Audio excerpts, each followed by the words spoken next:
Hi guys, welcome to my channel here on YouTube. My name is Beatrice Ajayi and I am an artist. And today I thought I would dive straight into talking about something that's been on my mind since I started doing my recent vlogs. And that is that I have been pining, and I mean pining, to get back to my illustrations, my digital illustrations that I create. And I do digital illustrations based on like children's books. I do book covers for people as well. And I really wanted to start going back into looking at that aspect of my creativity, looking at building a portfolio to do with my illustrative work, and also the different ideas and narratives I have in my head, and trying to bring those about and bring them into fruition basically. And you could see at the end of my last vlog, I was starting to work on one of my stories that I have a list of stories, and I'd started trying to work on one of the pages for that. And I'm in between quite a few different projects in my head, repetitively, because I can't seem to be able to pin myself down, which I don't like, and I want to kind of resolve. Because when I'm working on a project with like my clients, I'm able to lock myself down into a system, and I want to use that same approach for my work. So this was an illustration that I did some months ago, and basically I had been in a real frenzy of creating dragons, and I thought, right, I want to really knuckle down and start creating illustrations to do with those characters, and introduce them into the world of my cute and brave characters that I create. So this was one of those examples, and I was trying to tidy up my Procreate files, and try to get myself organized like I've been doing, just in my work practice. And basically I came up with this image, and I hadn't worked on it for a long time. And I thought, right, I'm going to just spend over an hour working on this piece. And this was actually an hour and 38 minutes that I have narrowed down, or what would I say? I've put it in a faster time lapse, so it is down to 17 minutes approximately. And so, yeah, I thought I would share that process while I worked on it. So what I did was, with my iPad, I can do a screen record, and that is what I've done to record the process that I am sharing right now with you. So this illustration, if you've seen the different elements in it, is a culmination of a lot of ideas I've had over the years of how I approach my illustrative characters for myself personally, not for my clients' work. My clients' work is dictated by their story, and that leads to how I illustrate the work. And as always, whenever a client comes to me with work, I will look at their story and think, how would I interpret this? And then I would go back and forth between that aspect of my interpretation of how I would illustrate it and what the story is, or my interpretation of how the scene and everything should look, and what is it that the client wants to focus on, to kind of narrow down and to bring out as a specific message in the story. So while I was looking at this illustration and thinking as I went of what I wanted to do, what colors I wanted to add, I was trying to think of what the story for these two characters would be, and and then deciding on the colors. So as always, there's always the play of the colors of your characters, and what the color looks like in the background, and trying to be able to get your characters to still stand out while you're illustrating your page. And then what kind of mood, what is the message you're trying to bring across from the image, and is there something that's very tense? Is there a friendship? Is there a love? Is there wonder or mystery? There's so many different things that you can look at when you are creating artwork. So I'm always trying to play on that emotional conversation without actually having words on the page, for example. So you would be looking at the image and trying to decide what the story is. That's what happens a lot, and there's always a little bit of mystery that I like to leave so that there's an open area for interpretation by anybody who's looking at the image. But yeah, it was a lot of fun trying to see how I would paint this image and going back and forth. And when we, as artists, I don't know if you've heard this before, a lot of people will talk about trust in the process. And I haven't been doing that for a while in my illustrations because I've not been working on them as, what's the word would I say, as detailed as I used to, because I've been working on more traditional mediums. So coming back in and looking at this image the way it was and trying to get it to a place where I could start seeing the story of the image kind of in the way that I imagined was a lot of fun. And trying to think of the way that the skin should be on the dragon's face like I'm doing now, trying to get the scales in. There's still got a lot of details up to add by the end of this vlog because it does take time. I don't know if I mentioned that in my last vlog. I vaguely remember saying something about things taking time in creativity, and it's always heartbreaking to me when I meet people who say, oh, they don't do art, and there's this aspect of not being able to do it ever. And I think that it takes time to be able to get to the standards that we have for ourselves. And I know that basically this piece is going to take me time. It's going to take a lot of effort to get it to the standard that I want to get it to. And I like to remember artwork that I've created in the past that got to that level. And yeah, it took a lot of work.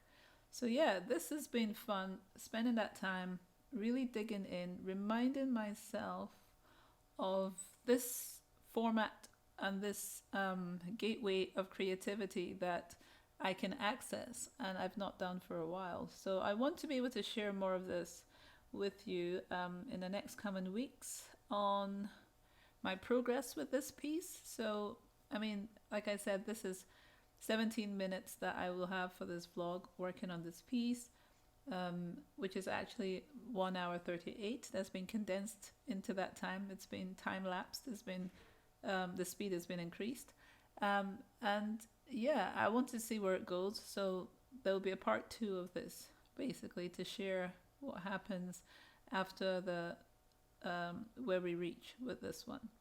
But yeah, I just love creating illustrations, and I thought I need to share that aspect in this vlog and to show you some of that process. When I look at where the illustration began, and you can either have this mindset of saying, you know, of giving up, or of looking at the vision you have in your head. And in order to get to what I imagine in my head, it will take time. I have to lovingly invest my time and effort to get it to the standard I want it to.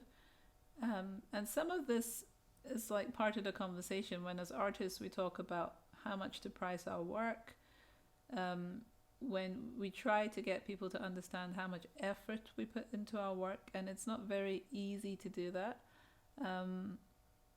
It's not easy to also explain the amount of energy used in thinking about what we want to do, in the process it's going to take us, in the planning, in the background detailing of what we need to do. I mean, every decision making that's been sped up in this one, of the shadows and the layers.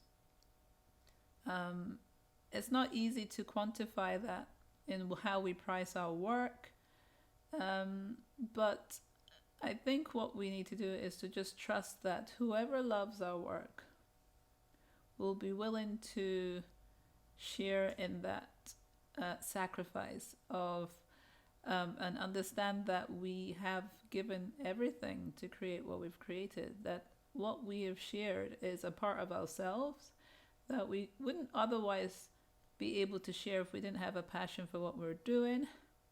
We're telling a story that sometimes can relate to people, and can either cheer them up or make them get very contemplative. I mean, we have a lot of things to offer in our creativity that pricing cannot really quantify those things.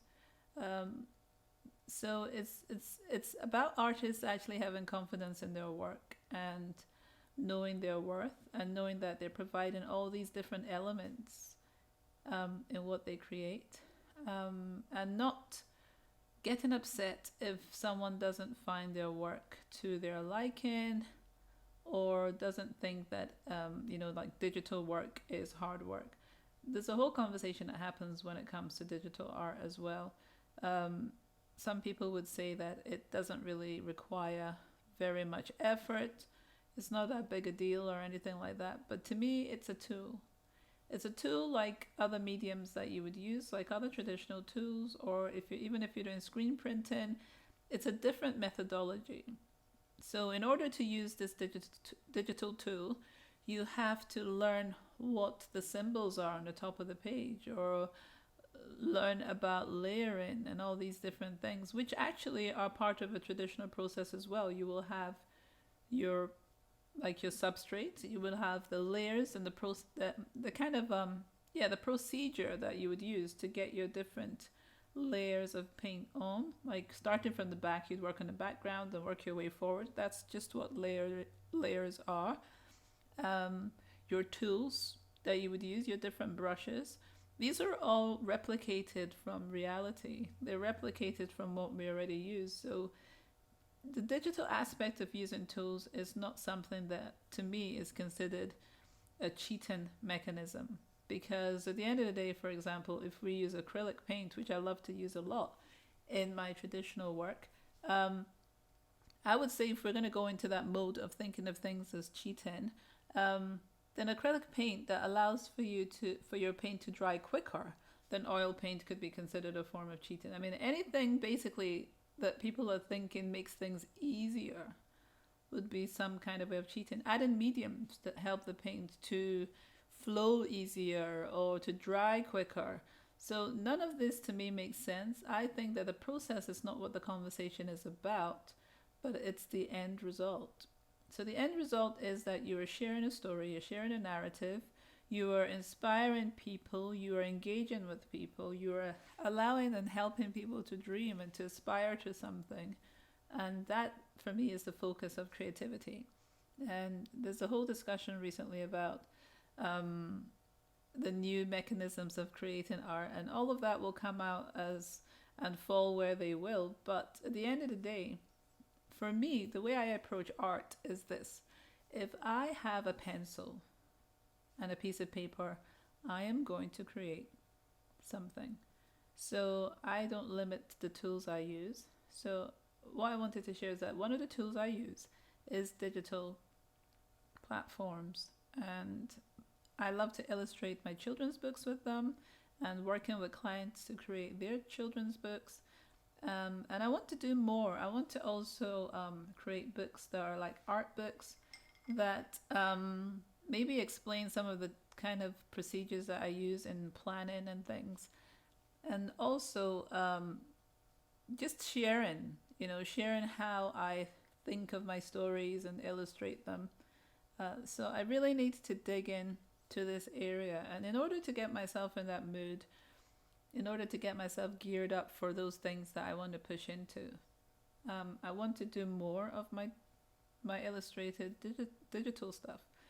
So starting to share that with you here, talking it through, digesting what I'm thinking about it, how I want to approach it will be awesome.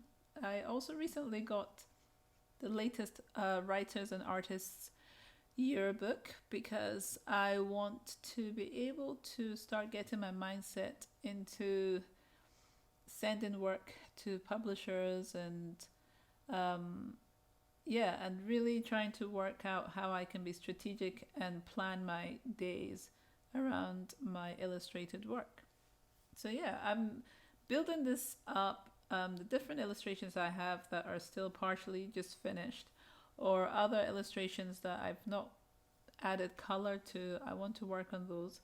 So that's what you'll be seeing in my upcoming vlogs for a while. I really want to dig into this and then start to show you also the results from doing that. So like when I finish this one, I can have a print done and you can see what that looks like.